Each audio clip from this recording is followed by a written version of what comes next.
Berbicara mengenai Indonesia, memang nggak akan pernah ada habisnya.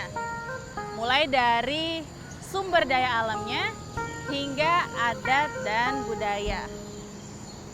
Nah, di Kalimantan Timur sendiri yang merupakan provinsi terluas kedua di Nusantara, ini punya banyak banget potensi alamnya.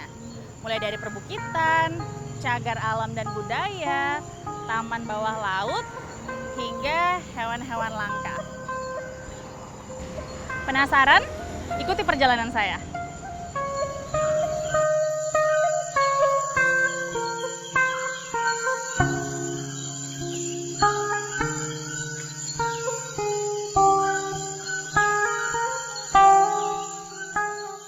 Pada saat pagi terbuka, di sanalah perjalanan kami bermula. Kota di atas sungai dengan pemandangan yang berbeda. Hiruk-pikuk masyarakatnya berjalan seperti biasa. Namun, siapa menduga ada misteri menakjubkan berada di sekitar kita. Percaya atau tidak, saya serahkan kepada Anda.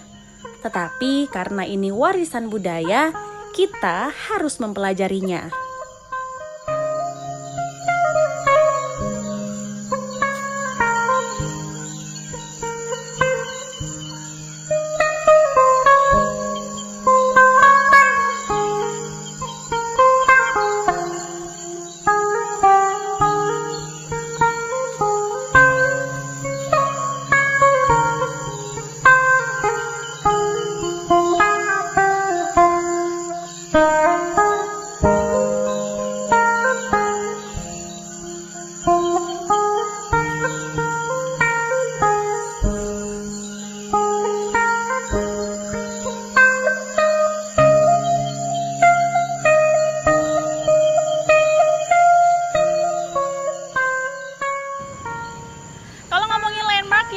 Di setiap daerah, ini nih salah satunya. Di sini terlihat ada patung yang sedang memakai tameng dan juga membawa senjata tradisional. Kalau ngomongin senjata tradisional, di Kalimantan Timur ada yang namanya mandau. Kabarnya mandau ini punya banyak banget unsur magisnya. Gimana? Penasaran? Kita cari tahu yuk.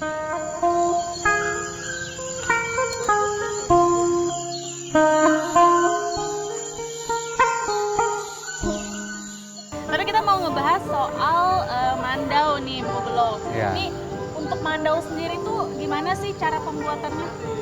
Kalau mandau ini cara pembuatannya itu melalui proses yang cukup panjang. Karena menjadikan mandau ini tidaklah semudah yang kita bayangkan. Memang kalau orang berbicara mandau begitu melihat bentuk fisik, wah taunya ini mandau.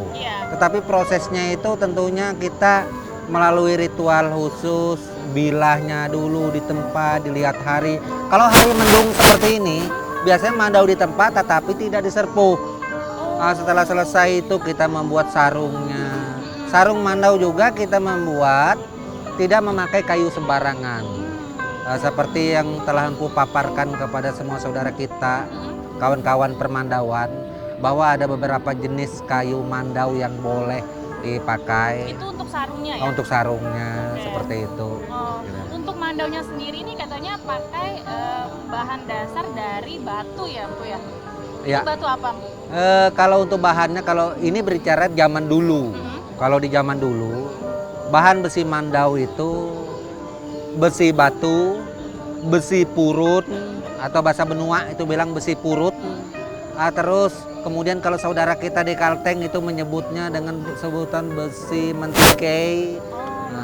Banyak sebutan-sebutan lainnya untuk pembuatan bilah mandau ini. Karena di zaman itu untuk mendapatkan kualitas besi yang bagus sangat sulit. Ya beda dengan sekarang. Kalau sekarang ini kan besi kan banyak saja baja-baja murni yang bagus. Wow. Ya. Bisa dibilang ada ritualnya ya, Bu ya. Terus juga untuk bahan dari pedang apa sih namanya?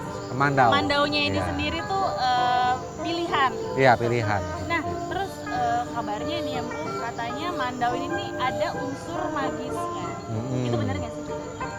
Kalau untuk unsur magis, hampir semua mandau yang di dalam sebutan bahasa benua itu mandau tempilan, itu entah itu mandau tua, entah itu mandau baru, sebenarnya itu ada kekuatan magis. Magis dari dengan sebutan tempilan, karena mandau tempilan ini bukanlah mandau kerja, bukanlah mandau untuk ke ladang. Mandau tempilan ini adalah mandau pertahanan diri, adalah mandau terakhir yang dipercaya untuk melindungi diri dan merupakan salah satu sahabat satu-satunya apabila terjadi sesuatu hal terhadap si pemiliknya. Salah satunya ada unsur magis. Mandau itu sumpamanya digagangnya di sini, ditanam kayu-kayuan, dikasih beras, dikasih macam-macam syarat. Itu untuk menguatkan aura mandau.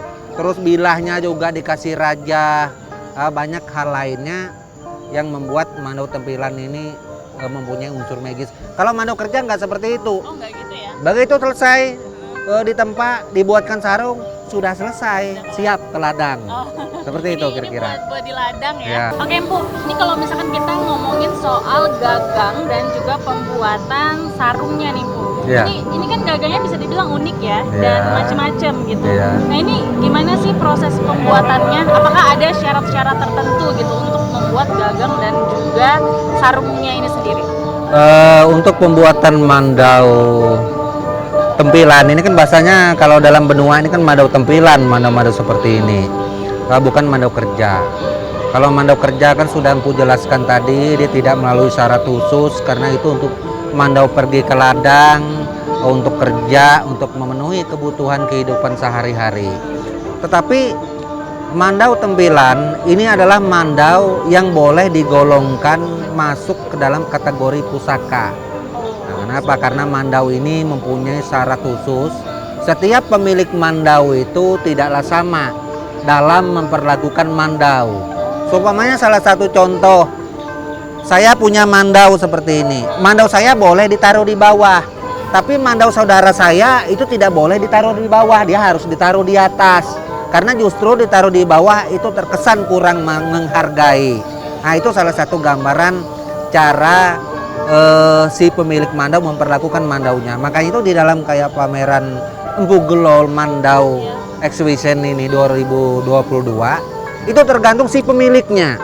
Dia mau menaruhnya di mana, kita nggak berani. Kita bilang seperti ini takut salah, seperti ini takut salah. Tergantung si pemiliknya mandau tersebut. Terus bagaimanakah ritual untuk pembuatan ngukir sebuah gagang mandau, gagang tanduk atau gagang kayu? Iya. Nah, ini sebenarnya tergantung daripada suku Dayaknya. Karena kita Dayak ini kan ada 400 suku lebih. Masing-masing itu mempunyai tata cara tersendiri yang tidaklah sama. Tetapi meski demikian kita juga sangat menghargai saudara kita yang lain. Semua itu adalah bagian daripada bangsa Dayak seperti itu kira-kira. Kalau untuk di benua sendiri, ngukir tanduk atau tulang, itu ukiran itu ada 1 lapis, ada 2 lapis, ada 3 lapis.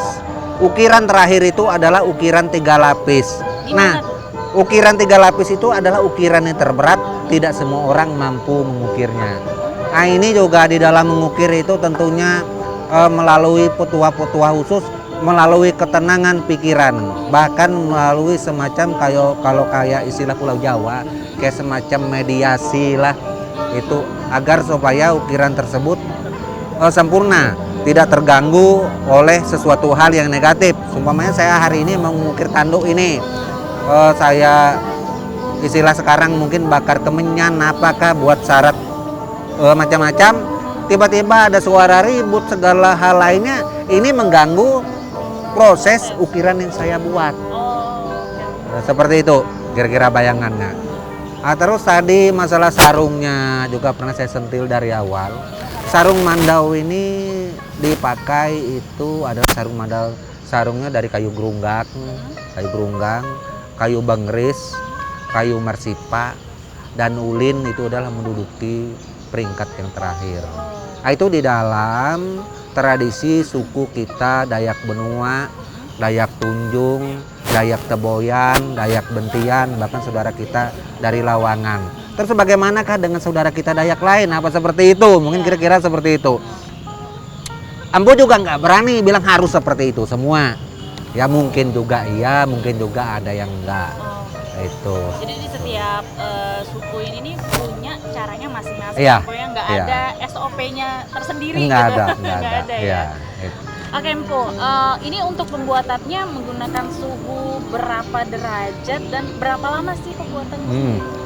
Kalau masalah suhu derajatnya di dalam penempaan itu malum kita Dayak ini kan tidak ada ukuran mengerti suhunya berapa. Tetapi kita menggunakan arang dari kayu besi atau kayu ulin. Kenapa demikian? Karena kita anggap arang kayu besi itu adalah suhu yang pas di dalam pembuatan atau penempaan bilah mandau. Nah, serpuhnya juga kita memakai itu. Nah, terus berapa hari menempa bilah satu mandau itu? Menempa bilah mandau tempilan itu ya kadang 1 hari 1, kadang 2 hari 1, tergantung tipe. Tipe, bentuk bilah, kadang keindahan bilah juga itu menentukan proses jaga waktu pembuatan. Seperti yang ada titik-titik kuningan, terus yang ada ukiran. Kadang juga satu bilah itu bisa berminggu-minggu, ada juga sampai berbulan baru selesai. Ada yang sampai berbulan-bulan ya? Ada juga. Itu kalau yang untuk berbulan-bulan tuh kenapa bisa lama? Apakah susah secara teknis atau gimana? Itu untuk yang berbulan-bulan itu biasanya nilai seni daripada bilah tersebut. Oh jadi harus detail banget Iya gitu detail. Terus di bilahnya itu kan ada ukiran, ada dalam bahasa Benua tuh ada empaku, ada ruwirak. Di dalam itu nama ukiran. nama ukiran. Okay. Jadi keseluruhannya itu penyebutannya itu adalah bilah mendau besi bepanyar. Oh, bilah Gitu. mendau besi bepanyar. Bepanyar. Oke. Gitu. Iya. Wah, bisa dibilang beragam ya, Mbak, Beragam. ya. Nah, ini biasanya kalau untuk masyarakat umum nih, ini ada nggak sih yang pesen gitu? Kalau untuk masyarakat umum, pesan mandau ini sudah pasti ada yang pesan. Tetapi tetap kita ke semua saudara kita yang ada pembuat mandau atau para pengrajin yang ada, itu kembali kepada masyarakat seleranya seperti apa, dari suku mana. Itu. Seperti itu kira-kira. Ya. Tapi Empu, dari berbagai bahan-bahan nih ya, untuk pembuatan mandau ini sendiri, yang paling susah itu dari bahan apa? Yang paling susah bahan pembuatan kalau di tempo dulu itu besinya. Karena zaman dulu kan kita tidak mudah menemukan besi. Jadi orang tua-tua zaman dulu mengumpulkan biji-biji besi dari sungai, dari bukit, dari gunung. Nah, itu berapa banyak sampai satu bilah itu bisa berbulan baru selesai. Karena dulu tempanya sistem cetak ditempa juga pelan. Makanya itu ada sebutan besi purun serta besi-besi lainnya. Nah, kalau sekarang mendapatkan besi tidaklah mudah. Yang penting kita berbicara kualitas. Ya, menyamakan kualitas. Besi per mobil juga bagus. Per mobil ini kita bermacam mobil. Artinya dari mobil kecil sampai mobil besar juga nggak ada masalah. Yang penting bentuk bilahnya kuat dan hasil serpuhannya sempurna seperti itu kira-kira. Oke. Ya apalagi era sudah semakin modern ya Empu, bahan juga mungkin masih sudah bisa banyak ditemukan seperti itu. Nah kalau ngomongin era modern nih ya, di era modern kayak gini nih Empu gimana sih caranya memperkenalkan kepada bangsa-bangsa atau generasi-generasi baru nih supaya mandau ini tuh nggak punah gitu. Nah, gimana sih caranya Empu? Kita caranya mengenalkan salah satunya seperti yang Empu dan kawan-kawan laksanakan pada saat ini. Kita melakukan sebuah pameran mandau. Ya, pameran mandau inilah salah satu gebrakan kita agar sekiranya para kaula muda khususnya yang ada di kota Samarinda atau Kalimantan Timur, bahkan di luar melalui media publik nanti akan tahu bahwa kita memamerkan banyaknya mandau yang ada di sini.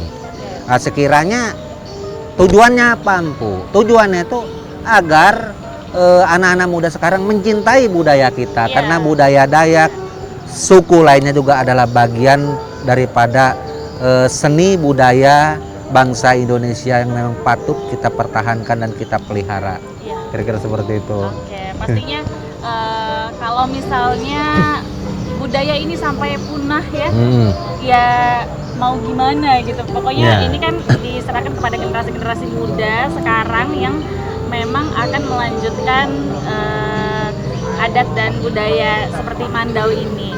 Oke, Bu, ini biasanya yang kepengen ikutan buat kepengen tahu nih cara membuat si Mandau ini tuh siapa sih biasanya? Atau ada nggak sih mungkin dari negara luar gitu yang datang? Mandau ini adalah sesuatu hal yang sifatnya budaya atau bagian daripada kehidupan orang Dayak yang tidak terlepas dari tempo dulu hingga saat sekarang. Itu kalau berbicara Dayak tidak mungkin jauh dengan Mandaunya. Nah, sementara Mandau ini ada hal-hal yang unik di situ. Salah satu seni ukirannya, baik itu ukiran di kayu, baik itu ukiran di tanduk. Nah, ini menjadi sesuatu hal yang wah bagi orang-orang luar negeri, sehingga orang-orang luar negeri sangat tertarik. Bahkan mandau-mandau yang ada ini di masa lampau itu banyak yang bisa kita saksikan pada saat ini di museum-museum yang ada, seperti museum-museum Belanda, museum-museum Prancis, bahkan di museum Inggris kalau tidak salah itu juga ada mandau dari kita suku Dayak. Nah, seperti itu. Nah, sangat disayangkan sekiranya ketika anak-anak muda yang ada pada saat ini, apalagi dia mempunyai naluri seni meskipun sedikit, kenapa tidak?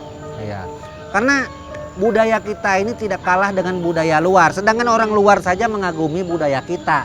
Kenapa kita enggak? Seperti itu. Makanya itu saya juga menyarankan para kaula muda yang ada, terutama suku Dayak, meskipun bukan suku Dayak juga enggak masalah, karena ini berbicara masalah seni budaya kita Indonesia dan dan memang kita teruskan, harus dipelihara, harus berkelanjutan, ya seperti itu. Jadi harapannya belajarlah itu dengan baik, dengan tekun, karena wibawa kita pada saat ini ada kebanggaan tersendiri. Seperti saya Empu Glol, saya dengan membawa mandau dengan berpakaian seperti ini, saya bangga. Ya, tidak ada malu dalam diri saya Ini loh Dayak seperti ini. Inilah Dayak modern. Saya boleh bercelana seperti ini, berbaju seperti ini, tetapi tetap ada bagian budayanya. Nah, ini memang harus kita pertahankan.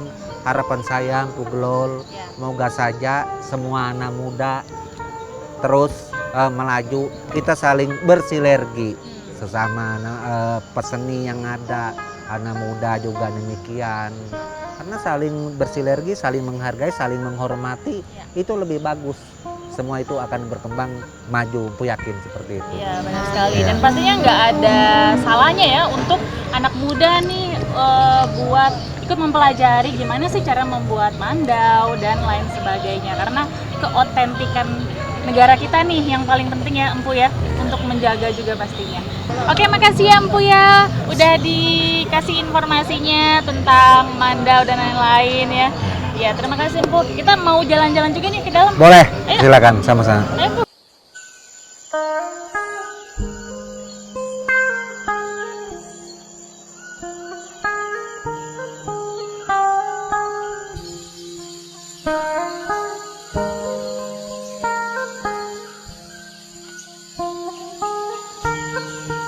Yang kuno bukanlah budayanya, namun kita harus tetap melestarikannya.